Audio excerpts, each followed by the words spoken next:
जगन्नाथ कण्ठशोभितकौस्तभ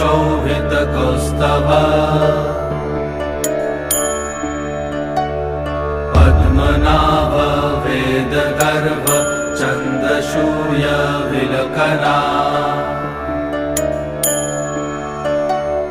जगन्नाथ लोकनाथ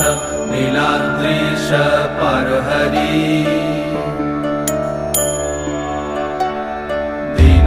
दीनबन्धुर्दया सिन्धु कृपालु जनरक्षक कम्बुपाणि चक्रपाणि पद्मनाभ नरोत्तम जगत्तं पालको व्यापी सर्वव्यापी सुरेश्वर